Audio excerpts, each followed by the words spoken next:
Hola con todos y bienvenidos. El día de hoy vamos a tratar el tema acidosis metabólica. El equipo se encuentra formado por Carla Arcos, Andrea Alexander, Michelle Erazo, Juan Andrés Espinosa, María José Mendieta, Christopher Andrade, Greta Torrico y Carla Sardumbide. Antecedentes. Los trastornos ácido-base son una patología frecuente en las unidades de cuidados intensivos de los hospitales, ya que conllevan a una morbimortalidad muy alta. En un estudio del Hospital Víctor Lasarte Echegaray, la incidencia, estancia hospitalaria y mortalidad se registró en un 21% para acidosis metabólica y en un 20% para los trastornos metabólicos mixtos.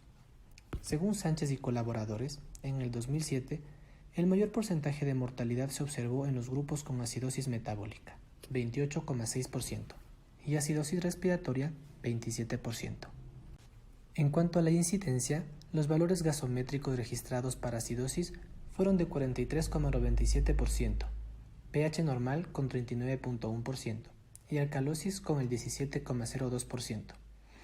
Según un estudio descriptivo de pacientes críticos hospitalizados en la UCI del Enrique Garcés durante junio de 2015 a 2016, el 56% de los pacientes fueron de sexo femenino, mientras que el 44% fueron de sexo masculino.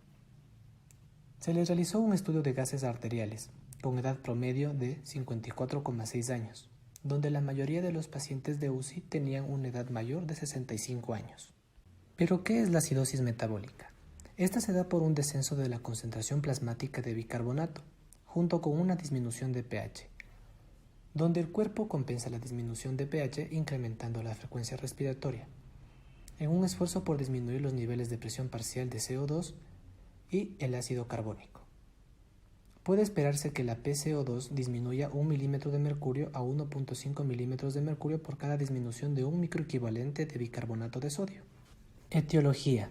La acidosis metabólica puede deberse a uno o más de los siguientes mecanismos: mayor producción de ácidos metabólicos fijos o su ingestión, incapacidad renal para excretar los ácidos fijos normales, pérdida excesiva de bicarbonato a través de los riñones o el tubo digestivo, incremento de la concentración plasmática del ion cloruro. El intervalo aniónico es útil para determinar la causa de la acidosis metabólica. La presencia de ácidos metabólicos en exceso incrementa el intervalo aniónico. Cuando la acidosis es resultado del incremento de las concentraciones plasmáticas de cloro, el intervalo aniónico permanece también dentro de los niveles normales. Las causas más comunes de acidosis con intervalo aniónico alto son metanol, uremia, cetoacidosis diabética, paraldehído, ácido láctico, etanol, salicilatos, etc. Comencemos hablando sobre la acidosis láctica. Es un trastorno ácido-básico que comprende la producción excesiva de ácido láctico y su eliminación que no es proporcional. Es de presentación aguda y se va a generar como producto del metabolismo de la glucosa que genera piruvato y luego lactato. Cualquier causa que aumente las concentraciones de lactato, como el aumento de glucosa, alteraciones en el aporte de oxígeno, inhibición de procesos oxidativos, intoxicación por cianuro, descenso de gluconeogénesis y el uso excesivo del músculo esquelético van a producir acidosis láctica. Se presentan dos tipos de acidosis láctica, la tipo A y la tipo B, como podemos ver en la tabla. La tipo A es la más grave. Ocurre en situaciones como en insuficiencia circulatoria y en shock hipovolémico cardíaco o séptico. La causa más común es la hipoxia celular. La tipo B no está relacionada con la hipoxia ística, pero hay tres tipos: por trastornos sistémicos graves, por toxinas y fármacos y errores congénitos del metabolismo. La tipo 1 está relacionada, por ejemplo, con diabetes mellitus, enfermedades neoplásicas, insuficiencia hepática, convulsiones, infecciones generalizadas y flora intestinal anormal. La tipo B, con fármacos o toxinas como las biguanidas, la hiperalimentación parenteral, el etanol, metanol y etilenglicol, salicilatos y catecolaminas. Y la acidosis láctica tipo B3 con defectos enzimáticos congénitos que afectarán el metabolismo del piruvato, como la ausencia de piruvato carboxilasa y deficiencia del complejo piruvato deshidrogenasa. Se presenta con hipoventilación, hipotensión, taquicardia, náuseas y vómito, debilidad y signos de deshidratación. ¿Cómo se diagnostica? Se va a establecer los niveles de lactato en sangre, ya que los signos son inespecíficos. El tratamiento inicial incluye intubación y ventilación, hidratación, corrección de hipoglucemia y tratamiento de hipotermia y convulsiones de ser necesario. El tratamiento específico se hace con soluciones alcalinizantes como bicarbonato sódico para eliminar la fuente de sobreproducción de lactato y remover el exceso de la sangre. Ahora vamos a hablar sobre la cetoacidosis, particularmente la cetoacidosis diabética. Esta ocurre cuando disminuye mucho la concentración de insulina en el cuerpo, ya sea por una falla de producción pancreática de la insulina, como es en el caso de la diabetes mellitus, o en el cese de administración de suficiente insulina en caso de tratamiento para la diabetes. Es una descompensación aguda donde los procesos homeostáticos del cuerpo empiezan a generar ácidos grasos y cetonas para mantener la homeostasis. Las cetonas son combustibles, es decir, energía alternativa para el organismo que se producen cuando no hay suficiente glucosa intracelular. Estas cetonas se producen en el hígado a raíz de la descomposición de las grasas. Las grasas, a través de la circulación, llegan hasta el hígado y una vez aquí se convierten en cuerpos cetónicos. Estos cuerpos cetónicos vuelven a viajar por la sangre para lograr la compensación energética de ciertos tejidos. Lo que ocurre en la diabetes es que se siguen produciendo cuerpos cetónicos y siguen circulando por la sangre. Esto es porque continúa nula o disminuida la producción de insulina y por lo tanto la glucosa sigue sin entrar a las células. Los cuerpos cetónicos, por su naturaleza ácida, acidifican la sangre mientras más se acumulan en ella, resultando así en una cetoacidosis. Toxicidad por salicilatos. Es una fuente potencial de ácidos metabólicos. El ácido acetilsalicílico, la aspirina, se absorbe fácilmente en el estómago e intestino delgado. Luego se convierte con rapidez en ácido salicílico en el cuerpo. Los primeros síntomas de toxicidad aguda incluyen tinnitus, vértigo, náuseas, vómitos y diarrea. Los síntomas posteriores a una sobredosis incluyen alteración del estado mental, hiperpirexia, edema pulmonar no cardíaco, coma e incluso la muerte. La causa más común es el ácido acetilsalicílico, pero existen otras preparaciones como salicilato de metilo, salicilato de sodio que producen efectos similares. Los salicilatos cruzan la barrera hematoencefálica, estimulan de modo directo el centro respiratorio, causando hiperventilación y alcalosis respiratoria. Los riñones compensan mediante la secreción de mayores cantidades de bicarbonato, potasio y sodio, lo que contribuye al desarrollo de acidosis metabólica. Los salicilatos también interfieren con el metabolismo de carbohidratos, con producción de ácidos metabólicos. Uno de los tratamientos es la alcalinización del plasma. Con la alcalinización del líquido extracelular, la relación entre ácido salicílico y salicilato se reduce en gran medida. Esto permite que el ácido salicílico salga de las células hacia el líquido extracelular a lo largo de un gradiente de concentración. La eliminación renal de salicilato sigue un patrón similar cuando la orina se alcaliniza. Toxicidad por metanol y etilenglicol. El metanol o alcohol metílico es una sustancia de uso industrial como disolvente en barnices, pinturas, fabricación de plásticos, lacas, perfumes, colorantes, aditivos de la gasolina y como desnaturalizador del alcohol etílico. También se encuentra en el hogar como producto de limpieza, limpiacristales y anticongelante de vehículos, y como alcohol de quemar o alcohol de madera. La alcohol deshidrogenasa es la enzima fundamental en el metabolismo del tóxico. El metanol se degrada a formaldehído y ácido fórmico que se acumulan en el organismo en el transcurso de 12 a 24 horas posteriores a la intoxicación. Clínica. La primera fase aparece como una mínima disminución de la actividad del sistema nervioso central, embriaguez parecida a la intoxicación por etanol, pero sin el olor característico de este, debilidad, sensación vertiginosa y molestias en el aparato digestivo como dolor abdominal, náuseas y vómitos. Tras un periodo de latencia que es asintomático, el intoxicado tiene vómitos, dolor abdominal, desorientación y alteraciones visuales. El desarrollo de apnea y convulsiones aparece en la etapa final. Tratamiento.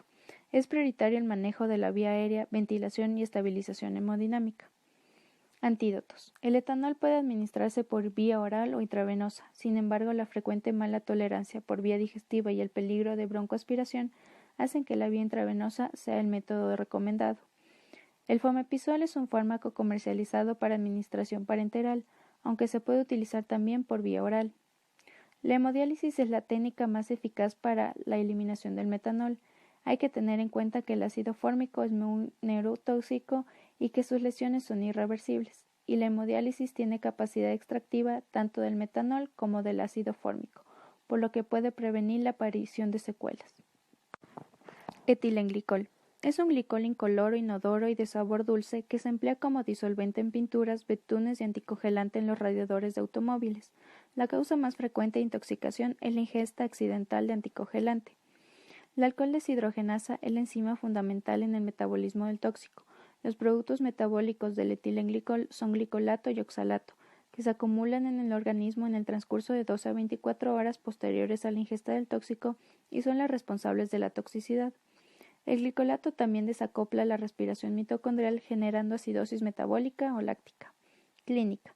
La gravedad clínica de la intoxicación está definida por la insuficiencia renal, hipocalcemia y oxaluria. Son también criterios de gravedad la afectación del sistema nervioso central, la acidosis metabólica y la inestabilidad hemodinámica. Tratamiento. El tratamiento de la intoxicación grave por etilenglicol contempla las mismas medidas que en el caso de metanol, de soporte, etanol o fomepizol y extractivas como la hemodiálisis. Enfermedad renal disminuida. La enfermedad renal crónica es la causa más común. Existe la pérdida de la función glomerular y tubular, con retención de residuos de nitrógeno y ácidos metabólicos. La acidosis tubular renal tiene la función glomerular normal, pero la secreción tubular de hidrógeno o reabsorción de bicarbonato son anómalos. Pérdida de bicarbonato. Tiene lugar con la pérdida de líquidos corporales ricos en bicarbonato o el deterioro de la conservación como el riñón. Las secreciones intestinales tienen una alta concentración de bicarbonato. La acidosis metabólica debido a la pérdida de bicarbonato ocurre en los siguientes trastornos: succión intestinal, diarrea grave, drenaje de una fístula biliar, creación de una vejiga ileal. En esta última, la orina se expone a la mucosa gastrointestinal, que ocurre después de la implantación uretral en el colon sigmoide o la creación de una vejiga urinaria de reemplazo, con una asa corta del íleo. Por tal motivo se acorta el tiempo de intercambio de bicarbonato, teniendo una pérdida de este.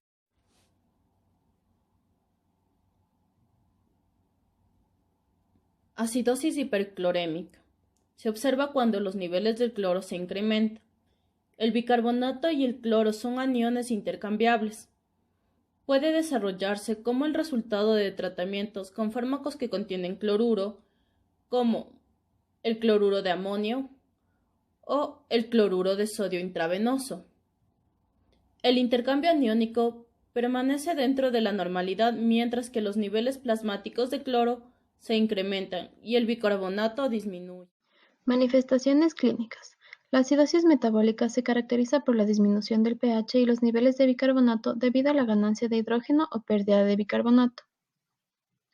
Estas caen en 3 categorías: signos y síntomas del trastorno que causan acidosis, cambios en la función corporal por mecanismos compensatorios y alteraciones de la función cardiovascular, neurológica y musculoesquelética.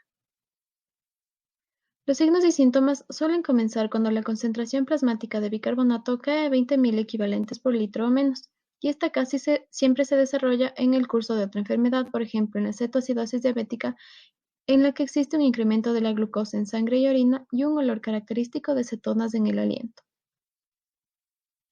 El sistema respiratorio compensa la disminución del pH incrementando la ventilación, con respiraciones profundas y rápidas, como ocurre en la cetoacidosis diabética, en la que el patrón se denomina respiración de Kussmaul. En caso de una acidosis grave, la disnea puede presentarse incluso cuando la persona se encuentra en reposo. Con una función renal normal, la excreción de hidrógeno se incrementa y la orina se volverá más ácida.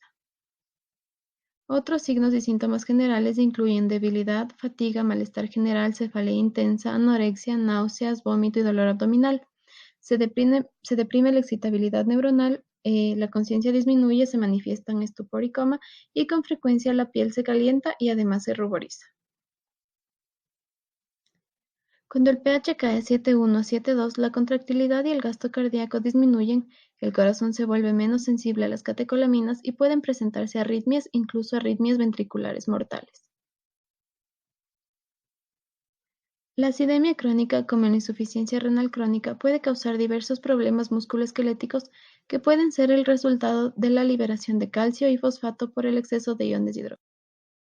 El tratamiento para la acidosis metabólica va a depender de la causa que está provocando la disminución del pH. Entre las principales causas están la cetoacidosis diabética, acidosis láctica, enfermedad renal crónica, diarrea, acidosis tubular renal o por ingesta por aspirina, metanol o etileno.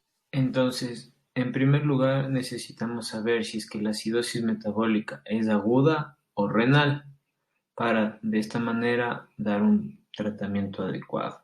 Si la acidosis metabólica es aguda, se debe iniciar terapia con bicarbonato si es que se ha generado una acidemia severa, menor a 7,1, o en pacientes con acidemia moderada entre 7,2 a 7,1, pero que tengan una falla renal aguda. De esta manera se podría evitar realizar diálisis.